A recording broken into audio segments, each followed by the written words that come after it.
ouais, monde entier. Ça, c'est le roi du phénomène qui subit.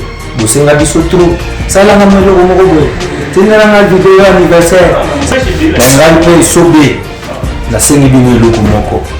So, vous savez, en gros, vous avez plaisir. Bisogno, tous abonnés. Bakinois Balobi TV. Bakinois Balobi TV. So, vous savez, en gros, vous abonnez. Bisotu. Na Bakinois Balobi TV. Ils ont le droit de Pessinga, ils ont le Sengi. On nous a fait bosser dans le Pessinga. Merci. Merci vos alliés Belé, Banaya Poto, Banaya Kinshasa, Banaya Congo, Banaya Congo central, Banaya 4 coins République démocratique du Congo, tout soit Paul Tozaliwana, Poto Beta Masolo, au Italien terrain à peuple congolais, terrain peuple congolais, Azali na 40e place na Masolo ya Congo. Peuple congolais. Tant besoin de solo par exemple Makamo Minemboy, du solo Betama depuis Kala. Est-ce que vous consultez qui peuple? Le solo Afrique du Sud, tu as vu le Soto, ils ont dit moko ya parti Afrique du Sud, mais ils savent que le Soto le commande dans le pays. Ils ont dit qu'il parle en Goubate. Le solo Minemboy, bien que Batumsu Bazoli Nato le Belangote, tous les gens dans les réseaux sociaux. Il y a des Rwandaises, ils ont battu Belé, Baromo, c'est Pela Bazoï, Mabanzembo. C'est par là que je me pose des questions. Pourquoi Basalina Banzembo Bazokoumi Sama Minembo? C'est compliqué. Mais dans le moment porté au Lukamutumwa et Bili Solo, bien, Tobetana, et bien que Ngamwana Runa, Bandegona Bisa Touti, surtout le qui Bango Zaman Moboulou. Mais le autre Zobetali Solo n'a pas diaspora. Bon, c'est présenté Bango Moko. Tozo Banan de Gonabiso Albert Mboui. Tozo Betali Solo Nini. L'isolo tozo beta zali Assemblée nationale. L'isolo minembo beta miao. Peuple congolais salaire boulu yeki. Vie à Congo moboulou. Mais batu oyo peuple bagoui ko tale la misumbala moko ezali ne ba député. Ezali Assemblée nationale na biso. Mais il y en a d'autres personnes de comme moi benga na Suède à lobby to sou appel l'Assemblée nationale biso tout le monde la siège à PPR ne koma kuna. Est-ce que c'est solo? Ni ni peuple congolais cause là et pas ya batuana o ba bengi ba député nationaux. Ndeko Albert Mboui, bonjour. Bonjour, comment on a mis Ali Alberto Moubiaï. Moubiaï, désolé. Dans le Bimboui, comprendre. Tu sais ce qu'il dit, moi, Bamboui, Bakankou, Bachibola, comme moi, Belé, il faut me comprendre. Désolé vraiment. Désolé de Gonangaï. Merci mon frère. Ok. Aux ans, pays ni toujours solo na yo. Ouais, on a vendu la Grande-Bretagne à Londres.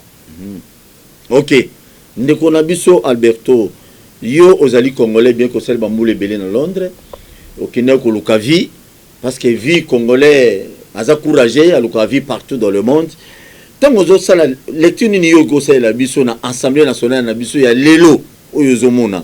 Il y a 500 députés au bazali ko siéger. Est-ce que par la population tout le peuple congolais d'après yo nous zomona là? Congolais, il faut espérer qu'il y a quelque chose de bon au l'Assemblée nationale. Merci mon frère Paul.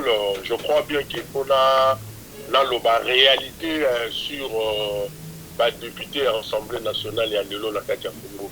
Moi, je me rappelle bien l'époque de Bisso, tous les députés qui ont voté en 1977, qui ont créé le ils étaient au nombre de 14 parlementaires, 13 parlementaires, Babima, pour le non à Mobutu, malgré qu'à l'époque de Mobutu, député, on a torturé à Kabango, on a les 13 parlementaires, Nathan, papa, qui va Samadi, Banzonomio, honorable Touyaba, le petit frère de Tchombe Moïse, à député de Bazalara Bangwana, à député de Balongolaka, Général Molongi na Air Zaïre. Je crois bien, moi na Zaïre, nous surtout à l'époque, à Yébike, Batouba Longolaka, Général Molongi na Air Zaïre. Suite, il y a Obange Balobaka, le Skondak. Donc, Mongo, il y a peuple congolais, moi si naïe, à Kenda pour ça là-bas, chaque vendredi, la Belgique. Le même député, Wana, ne balongolaka PDG à Petro Zaïre. Le même député nde batelemaka na parlement na époque ya papa Zondomio adopelingo balobelaki tala sakombi ya fufu ezalaki boye ekomi boye badepute wana tokotikala kozwa bango lisusu te badepute oyo bino bozala bango na parlement tokozwa bango lisusu te mpona nini tokozwa bango lisusu te mpona nini parce que badepute oyo bino no bozala bango na parlement bazali badepute nommé par l'homme de Guinakati mpona intérêt ya monsieur moko boye banommé bango au grand jamais moto bonommé mpona intérêt ya boye akoki kodéfendre une nation eza impossible. Mais tous les gens députés nous bazo défendre la population par rapport au lobby. Député bazo défendre la population, ça député baza minoritaire. La copie c'est exemple moko simple. Honorable Daniel Safou qui cherche à diaspora. La chose c'est mon tout à c'est na Daniel Safou. Daniel Safou a cherché à diaspora, aza siko wapi. C'est exemple moko très simple. Daniel Safou, qui cherche à diaspora. On tout à fait dans la kiosque. Et là, Daniel Safou, qui cherche à wapi. Allez-y. Allez-y comprendre. A comme il cherche à Kingakati. Daniel Safou aya na Paris, tout à na Château Rouge. Abega pour la vérité, ceux qui ou combattant ou résistant à pas qu'on l'aime battre. Non! Nous tout c'est pas la mona Daniel Safou. Nous tout c'est pas la approcher Daniel Safou. Nous tout c'est pas la pesa Daniel Safou. Parce que non. Voilà biso tout le monde peut jeune congolais aza ko lobela maloba ya mboka. Mais lelo ezali suscité. Vraiment. Daniel Safou a commis député ya bato moko boye pour un intérêt personnel. Donc, ok, mais Ndeko Alberto, au lobby qui nos députés mon côté à défendre le terrain peuple. La fois passée, tout le monde est président de l'Assemblée nationale. À l'obéi qui nous lit Mati, à l'obéi qui a quand même à l'obéi pour le terrain peuple, non Ndeko Mobiaï. Merci mon frère Paul. Est-ce que réellement Janine Mabunda est-ce que c'est la vérité? Est-ce que Janine Mabunda a dit Papa Zonomi a dopelingo? Papa Zonomi a dopelingo a défendu le peuple congolais ou n'attend toujours bien le Zaïrois. So Janine Mabunda soko tellement lipa aux autres thèmes lipa zala kibu lipa zala kibu banani bazali ba majoritaire na kati ya parlement là. Ezali bato FCC. Babilo kwa mike o tokoki koloba muke ce que je défends de l'IPA na ko pesa exemple muke monsieur Paul hein oui soit conteneur il y a 40 pieds soit ba contenir eza la kati ya conteneur wana bwaka ngona mboka lokola Gambie on futa $1,800 na douane. Olongoli yango boaki na Nigeria c'est $5,000. Olongoli yango oboaki yango na Ghana c'est $5,000 à $4,000. So oboaki na Benin c'est $2,000. Conteneur à 40 pieds. So olongoli conteneur yango wana oboaki yango na Dar es Salaam ezokende na Zambie. Okofutela yango $5,000. Zambie aza na porte. A utilisé le port ya Mozambique, Afrique du Sud, Namibie, na Tanzanie. Mais on refute l'ango $5,000. Mais ce conteneur wana, wakango na poma to na matati. Atoa boko expliquer na pona langage na woyité. Ce qui osa mwana mwasi pour conteneur wana diba, on risque na sura ba sayo. Un leçon. Allez-y comprendre. On fout à $13,000 pour conteneur en épi. Babilo Bajani Mabundu Bako Lubelango. Babilo Bajani Mabundu Bako Lubelango, Natacha Parlement, comment Togo Sala pour te sauver le peuple congolais la pandémie Bazobenga Covid-19. Peut-être nayebi te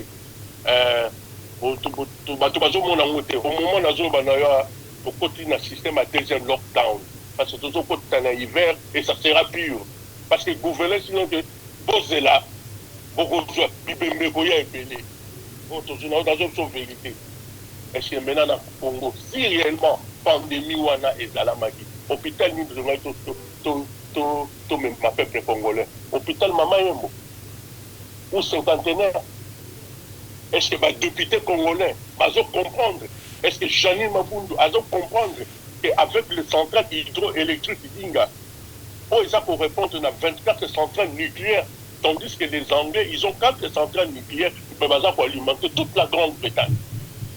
Mais ils ont répondre des années à 24 centrales nucléaires. Mais le peuple congolais va vivre sans courant. Ils ont fleuve Zaïre. Je crois que les deuxième après peuple nul. Le peuple congolais a maïté. Ils ont vu ma salité dans Mitchopi. On les a fonctionnement à Niani. J'ai dit, soyons sérieux, mon frère. Nous sommes au 21e siècle. Nous sommes au 21e siècle. Ok, maintenant ce que yo ndeko Alberto et le koni yoko singa siko na bango ba député qu'est-ce qu'il peut faire tous on les intamboyi azobunda na pe mais baza ba minoritaire ningo utoloba et là on y yoko proposer na bango quand même bien que ba roza na motema kindokité ba quand même ba congolais ba koyo quand même moi mbela na yo quand même pesale idée ni yoko pesa bango. Merci mon frère Paul. La Rosala claire avant la comme la position yo comme aux olungo yo ba la réponse na yo na on peut c'est exemple mo muke awawa la vinde to vani na photo. L'Europe ou les États-Unis a été construit par des idées. Monsieur Paul, vous êtes un milliardaire, mais vous n'avez pas des idées. Mon monde mutumo aza ni milliardaire ni nani mais aye na idée na ye. Patron, ce qui, au moins, tout ça la magie. Ce qui sali loko oyo, magie et magie à carton. T'as l'intérêt là, monsieur Kozalaboué, t'as l'intérêt à peuple, t'as l'intérêt il y a gouvernement. Et puis t'as l'intérêt il y a bananayo. Au ça la usine on a magie et puis au moment là que Kozala rentable, banano ba ko là. Yo okosepela peuple akosepela gouvernement akosepela on comprend gouvernement akosepela yango mona kake ba compagnie na poto no kwa neti ba d'ici compagnie oui ça la banjo DC10 et ali génération par génération nous allons ba compagnie ça na 1800 tile loko tout salama pour la nini et ali ba idée mais alors ce qu'on zoni na Congo ba to bazana ba idée bino bozali ko étouffer bango parce que bazali bateau baza soifé de pouvoir olobi pardon ndeko otolo banani bavana bakwena bango na lobi boye Félix Tshisekedi avandi na kwena ye Pasteur Fayulu avandi na kwena ye Jean-Pierre Mbemba avandi na kwena ye. Parce que ceux qui battent, ce sont de vrais Congolais. Parce qu'il y a amour, il y a Congo. Parce qu'il y a amour, il y a esprit, il y a Patrice et Mary Lumumba. Maman Minembo, il n'y a pas de matin. Il n'y a pas la haine. Oh, non. Pourquoi? Parce que Azarias Loubert, c'est un Rwandais. Pire petit propre, il y a Bizi Matara. Jean-Pierre Mbemba a osé à Loba. Félix est un garant de la nation à Loba. Moïse Katumbi à Loba. Batouana tout, Balingi Congo. Batouana peuple congolais, allez-y comprendre, le frère, tout le monde est Lingi Congo na Batouana. Bazali ba accompagnateur ya ba occupant.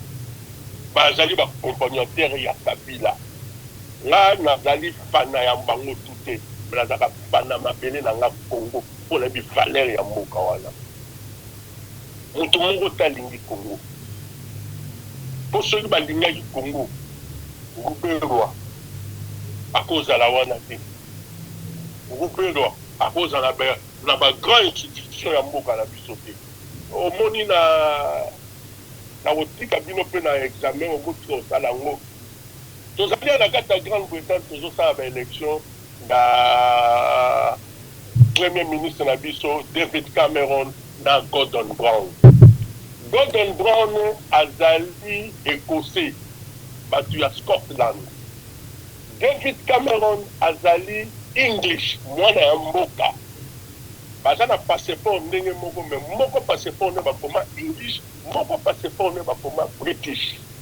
Le British ezaki Gordon Brown ndenge biso tozali na ba passeport na zo britannique nazali British parce que nakomi nazwi naturalisation mais English azali makolo mabila azali mais tant que la élection parti travailliste na ba conservateur élection il y a biso parti travailliste ezali parti mingi ya ba pauvre étranger bazala mingi parce que ezali parti oyo epesaka biso ba étranger mikanda au parti ya ba conservateur epesaka mikanda te eza difficile pour partir à conservateur epesa bino mikanda bakopesa bino nyonso bazopesa bino bandako bazopesa bino bambongo mais po bapesa bino mikanda yango moni kala babengaka na Angleterre bazobenga yango royaume po bapesa bino mikanda ezaki difficile parti ekopesa biso mikanda na poto ezali parti ya batravailliste na 1999 alors batutu babaki non il faut to appuyer parti travailliste mais bango moko bana mboka bachangeaki badoni bakataka élection bapesi pouvoir na maboko mwana mboka tozobenga nani Mr. David Cameron oyo lelo amemi biso la séparation entre Grande-Bretagne na Europe asali mpona intégrer mboka na bango mponi baboyaki David Cameron Gordon Brown akoma premier ministre po aza mwana mboka te akoki kokoma place ya bainstitution wana te akoki kotikala kaka un parlementaire ngai nakozala député mais nakoki kokoma place wana te mwana nanga kokoma député makoki kokoma na poste wana te poste wana eza mpona bango moko bana mboka mais koma bino na Congo parce qu'il faut se poser des questions ministre ya décentralisation pour décentraliser qui? Il faut ministre à décentralisation pour décentraliser qui? Merci. On est en tout le monde. On est à question mon merci beaucoup Ndeko. Décentralisation pour décentraliser. Ok. Merci beaucoup d'intervention Nayo. C'est très profond. Une fois de plus, merci. N'ayez aux amoutouans d'Ako, aux amoutouans Bakino Balobi, tu reçois prochainement Makamose Beli. Merci mon frère Paul. Merci beaucoup Ndeko. Nabandi Bolandi, wana Ndeko na biso à Londres. Makansi a pesi nayebi. Héros mutu mutazo sala analyse ndenge naye, azo interpréter tout soit pas en anglais naye. Mais laisse-moi vous dire une chose. L'Assemblée nationale doit aider le peuple congolais qui souffre aujourd'hui. Tozo Ndeko Moko, Ndeko Yasuka. Papa, bonjour. Allô? Bonjour, papa. Bonjour, Paul, bonjour. Ok. Tolinga qui se présentait dans nous, Batubaye Bessiko Zali, pour les alatés que non, au Sugindeni, n'a payé aux Ali. Ah, bon, je suis un citoyen congolais, natif de Kinshasa. Oui. Bon, j'ai 68 ans. Je suis à Liège, ma Belgique. Très bien. Nous avons l'Assemblée nationale à Bissau, d'après vous. Est-ce que le peuple congolais s'est retrouvé dans vous? Non, le peuple congolais a s'est retrouvé dans vous. Pourquoi? Parce que les alliés parlement vraiment des insignifiants. Il faut dissoudre Yango. Parce que la élection, il y a Malonga, nous tous ça la Wakala. Nous avons des députés au peuple a voté. Nana organisé Yango. Bon, même si on peut organiser un ok. Pourquoi tu as confiance pour organiser? C'est bon, continuez toujours au cas. Donc, il faut organiser un gros. Parce que, au moins, bon, ils ont la diaspora. Ils ont la diaspora dans le Congo. Biso mo Congolais toujours véhiculer un message moko ya malamu te ya séparation. yango do moni banguna wana bazokotela biso batuti bakotela biso kaka na SCT basi bakotela ba province nyonso ezala même na ba Congo bazali bango balingi ba monopoliser Afrique centrale baba na commander mais biso ba congolais na motema na biso ya mabe moni oreto zala ini biso tozo kabwana alors que l'union fait la force ezala ba journaliste ezala ba toza na diaspora ezala ba pasteur bazali ko propager ba message moko ya séparation ya haine ya nini ya tribalisme donc il y a qu'on séparer kaka bato c'est ça qui ne va pas chose na diaspora do fingaka pesa ba idée na yo na mboka bazoka nga so bato te tozonga na mboka tosala musala tolobaki nio Kabila longwa ezala même nzinzi totia na place mais surtout tozwi mwana mboka ole biso tozala ini na mwana mboka wana tobongisa mboka na biso non mais tomona bandao mosusu ti mboka ekokende kaka ndenge wana po tomona bandao mosusu batonga esila te lobi koleka kuna oyeba so teke ndako ezalaki awa ndenge mpe Kongo ekokoma alors faut faire attention na bamessage oyo toza kopropager. Ok, mais Assemblée nationale, elle a une proposé na présidente et puis na bureau na bande cognon so baké ko représenter peuple kuna. Ba di soudre yango kaka. Ba di soudre yango. Ba panzango. Parce que comme ça ça musala ko ekoki bango sala te. Bazo sala yango te. Ba kei kuna pona ba poche na bango, bango to bazo sala wana pona mbongo. Bazali facilement à corrompre. Hein? Basé la personnalité T. Hein? Basé la personnalité T. Soit un exemple, les députés, vous avez un kala. Batato, vous avez un député kala. Vous avez un honorable. Mais oui, dans mon exemple, il y a là-bas. Daniel Saf. Mais non. Ça, c'est pas un député. Député, non. Aza un bon député. Daniel Saf a député, madame. Moi, c'est député T. Moi, c'est député T. Azanan.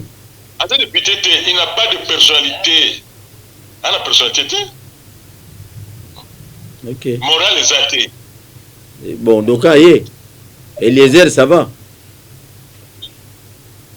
La lobby, hein? Oui. Maïbaka, nzeta malamu na mbuma na yango. So déjà, au départ, aux alliés na stabilité, aux alliés na personnalité, aux alliés médiocres. Très bien. Donc, la limite, nous avons associé à Malam ou à Mabé, non, la Igo Ponate, mais pas dissoudre Yango, tout le cas, tourner, tout le monde va député à Kala. Tout le monde va voter bateau, on a ni naïe, bah, idée où il y a aussi, on a voté les bas.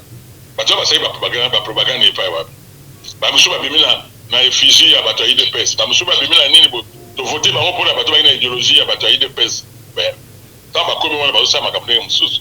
Bah, on tout dans mon, bah, mon lière, banani baza ba député. Merci beaucoup. Je sais pas ma case papa une intervention depuis Liège.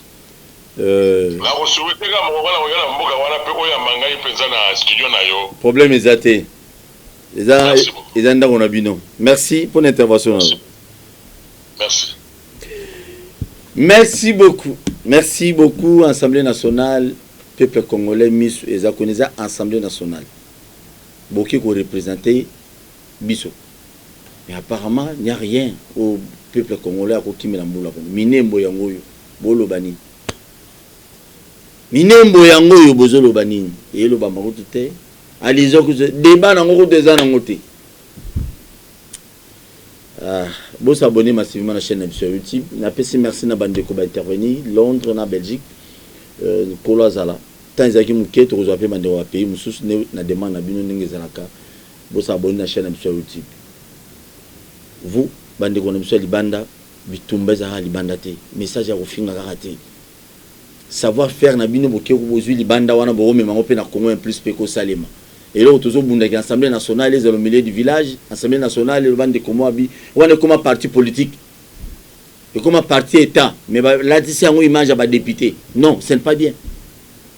ce n'est pas bien. Makama douane et yindaka. Donc douane et à Congo et l'équipe douane et Afrique mobile cher. On ne comprend pas pourquoi. Et bon, et ça et ça la ranine, rien du tout.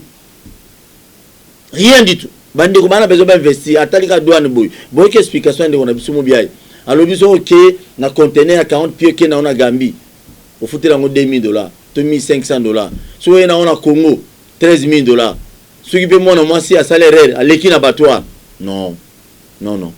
Congo peut bonga yo moko pe Congo loko bonga congolais. Batio place wa muyibi détournement ba kumo ya salité non. Les Congolais biso batanzala tona pour ça souté. On veut aussi se retrouver. Les bino pe bola na bando climatisé, botam na mitu ka cher, petit peuple au pays riche. Richesse ça va pour la bino ba politicien.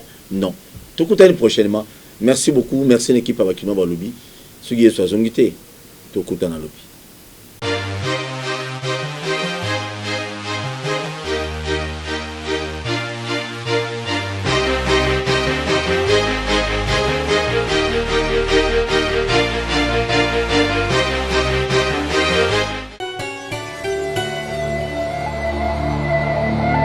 Ouais, monde entier.